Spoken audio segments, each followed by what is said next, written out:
Dieu te prépare en silence. J'aimerais te dire ce matin que Dieu est en train de te préparer en silence. Tu te demandes peut-être pourquoi tu traverses cette saison difficile en ce moment. Pourquoi toi, malgré ta foi, pourquoi toi, malgré tout ce que tu as essayé de faire, à ton niveau, tu as tout fait, mais ça ne change pas la situation. Pourquoi tout échoue? Tous les projets que tu as initiés se soldent en échec. Parfois même la vie privée. Et tu te demandes, mais à quoi sert finalement la foi? Pourquoi tu n'as pas encore vu cette percée que tu attends depuis si longtemps? Peut-être que tu es fatigué même de prier en cette saison. Parce que tu as tellement prié sans réponse. Tu es fatigué de faire confiance en Dieu. Et tu es déçu parce que tu ne vois aucun retour. Tu es fatigué de rester debout. Alors que tout autour de toi pousse. Les autres avancent. Il n'y a que toi. En plus, c'est toi qui crois. Et tu te dis, mais finalement, ça sert à quoi? Ceux qui ne croient pas sont en train d'avancer et moi toujours dans la même situation. Bien-aimé, j'ai une bonne nouvelle. J'ai une bonne nouvelle pour toi ce matin. Dieu n'est pas en retard. Il ne t'a pas oublié. Ton Dieu n'est pas loin. Il est à côté de toi. Il te prépare en silence. Amen. Tu sais, parfois, je dis toujours, la vie est la meilleure école pour nous. Et Dieu s'est tellement débrouillé pour que lorsque nous n'arrivons pas à comprendre avec une vie intime avec Dieu, il crée des situations pour nous permettre d'apprendre. Dieu ne parle pas comme on aimerait, tellement qu'il parle plus vite. Parfois, il semble même silencieux. Mais son silence ne signifie pas son absence. Amen. Lorsqu'il est silencieux, ça ne veut pas dire qu'il t'a abandonné ou il a dit « Attends, j'arrive ». Non. J'ai toujours l'habitude de dire « Dieu est invisible, mais présent ». Amen. Son silence est un travail invisible. Son silence est un travail hors de ton contrôle. Si tu connais l'histoire de Job, il y a eu une transaction dans la vie de Job entre le diable et Dieu. Et Job n'était pas au courant. Tout ce que Job a vécu, il n'était pas au courant que Dieu était au courant. Peut-être c'est ce qui se passe aujourd'hui pour toi. Et j'ai une bonne nouvelle. Ne lâche pas ta foi. N'abandonne pas ta foi.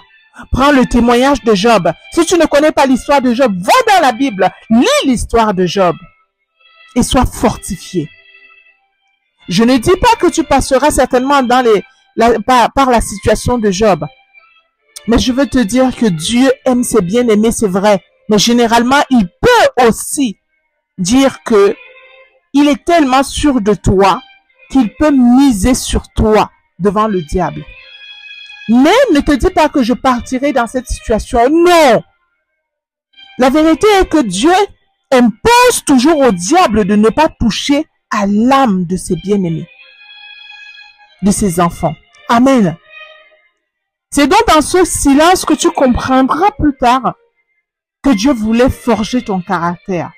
Dieu voulait te tailler. Dieu voulait t'embraser. Dieu voulait que tu sois sur mesure pour lui. Parce qu'il a les desseins à accomplir au travers de ta vie.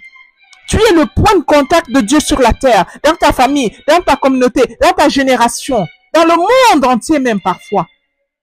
Et parfois, nous n'avons pas le caractère pour. Et Dieu nous prépare. Amen. Dieu nous prépare, bien-aimés. C'est donc dans le silence que tu apprendras beaucoup. C'est dans le silence que ta foi va grandir. C'est dans le silence que des choses que hier tu tenais tellement à cœur, tu vas apprendre à lâcher prise. C'est dans le silence que tu vas comprendre beaucoup de principes de la vie. C'est dans le silence que tu vas mieux connaître la parole de Dieu parce que tu vas chercher, tu vas creuser et tu vas découvrir les trésors qui sont cachés dans la Bible. Amen. C'est dans la parole, c'est dans la souffrance que tu connaîtras la parole de Dieu. C'est dans la souffrance que tu auras plus d'intimité avec Dieu. C'est dans ce silence, comme je l'ai dit précédemment, que tu apprendras, que tu grandiras avec ta foi. Celle qui n'a pas besoin de signes, ma sœur, mon frère, pour être renforcée en toi.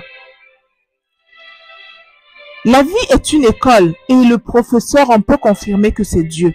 Parce que parfois, il nous teste tout simplement dans l'invisible, en fait. Parfois, ce n'est même pas une transaction avec le diable. Tellement on a adoré en disant, oh Dieu, je t'aime, je t'adore, vraiment, tu es mon Dieu. Et il a juste besoin de tester ces paroles que nous avons prononcées. Parce qu'en réalité, nous ne connaissons pas nous-mêmes parfois nos motivations, mais Dieu est capable de les reconnaître. Amen. Amen. Il n'a donc pas besoin de t'avoir, de t'avertir que telle chose va t'arriver. Non. Il a juste besoin de te laisser dans la saison peut-être que tu traverses actuellement et voir comment tu réagiras. Est-ce que tu perdras la foi? Est-ce que tu perdras confiance en lui? Est-ce que tu te relâcheras? Amen. Il regarde simplement comment tu réagiras, comment tu resteras fidèle, comment tu continueras à l'aimer, à rendre grâce et à avancer, même quand tu ne pourras plus prier, même quand tu ne verras pas le bout du tunnel. Si vous vous rappelez de l'histoire de Joseph, Joseph dans la Bible a été trahi par ses propres sœurs. Peut-être c'est ce que tu vis aujourd'hui. Ta propre famille t'a rejeté. Joseph a été vendu, bien aimé, comme esclave. Il a été oublié en prison. Mais tout cela faisait partie du processus de son élévation. Amen. Tout cela faisait partie du processus de l'évolution de Joseph. C'était le parcours. S'il passait par autre chose, il ne serait pas là. Le Joseph que nous avons connu par la suite. Et c'est ce qui est également arrivé à David, le roi David que nous connaissons. Il a été roi, mais il a dû fuir d'abord pendant des années avant de voir cette prophétie s'accomplir. Et on connaît tous ce que David, le roi David, a subi, même avec son propre fils Absalom. Bien-aimé, je ne dis pas que la situation que tu traverses, tu dois te réjouir. Mais si vraiment tu as aimé Dieu, un jour, si tu crois en Dieu encore pendant que tu m'écoutes, j'ai envie de te dire, lève-toi. Même avec des larmes, dis Seigneur, garde ma foi. Amen. Parce que même Jésus, je me suis toujours rappelé à la fin, lorsque la douleur était profonde pour Jésus, la Bible dit qu'il a dit à Dieu, Père, pourquoi m'as-tu abandonné? Et il a supplié que Dieu puisse éloigner de lui cette coupe. Mais j'ai aimé la suite de ce verset. Il a dit, toutefois, non pas ma volonté, mais ta volonté. Amen. Et j'aimerais que tu le dises pendant que tu es en train de m'écouter, alors que tu es en train de pleurer, alors que tu es en train de couler encore des larmes, alors que tu es en train de te dire, mais, dis, Père, non pas ma volonté, mais ta volonté. Amen. Peut-être que tu es en plein désert, effectivement, comme j'ai cité Joseph, David, Jésus, etc. Peut-être que tout te semble tellement long et tu commences vraiment à perdre l'espoir parce qu'en plus c'est injuste, incompréhensible. Je suis d'accord. Mais s'il te plaît, Dieu est en train de te préparer quelque chose en silence. Répète après moi, Dieu est en train de me préparer quelque chose en silence et ça fait partie du processus ce que je vis en cette saison. Et répète ces paroles tous les jours lorsque l'ennemi vient te chuchoter que jusqu'à quand tu pourras attendre. Dis qu'il est en train de me préparer en silence. Ce parcours fait partie du processus. Ça fait partie du processus. Joseph était comme esclave. Ça faisait partie du processus. David a fui. Ça faisait partie du processus. Jésus a été humilié. Ça faisait partie du processus. Amen. Et réponds à l'ennemi aujourd'hui, ça fait partie du processus. Je garderai ma foi, je tiendrai ferme face aux attaques de l'ennemi, face aux échecs multiples, je tiendrai ferme. Amen. Ne perdons pas espoir. Garde ta foi. J'avais à cœur de donner ces paroles à une personne aujourd'hui. Ne te laisse pas vaincre par ceux qui avancent et peut-être qui ne croient pas en Dieu en te disant, mais pourquoi ils prospèrent et pas moi qui crois? Ça fait partie du processus. il est en train de travailler en silence. Garde ta foi, augmente en stature, garde tous les vertus de Dieu, les fruits de l'esprit, garde la patience, aime un peu plus, patiente encore un peu plus. Dieu va bientôt se révéler et tu seras témoin dans ta famille, dans ton environnement, dans ta communauté, au nom puissant de Jésus.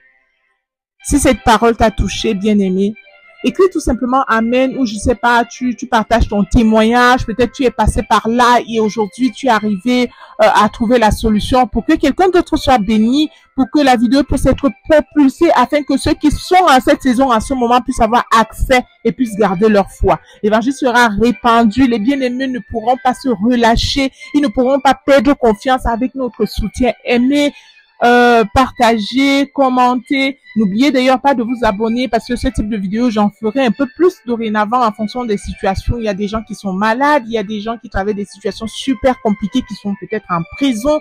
De plus en plus, je vais faire ce type de vidéo parce qu'il faut que pendant ces derniers jours ou ces derniers temps, que personne ne se relâche, que personne ne perde sa foi, que personne ne dise « j'ai servi Dieu, je n'ai rien vu », non. Mais plutôt qu'on puisse aider les bien-aimés à tenir ferme dans la foi et que Dieu accomplisse ses desseins dans leur vie. Parce qu'ils seront également des sujets de bénédiction pour d'autres. Au nom de Jésus, j'ai prié. Amen, amen, amen.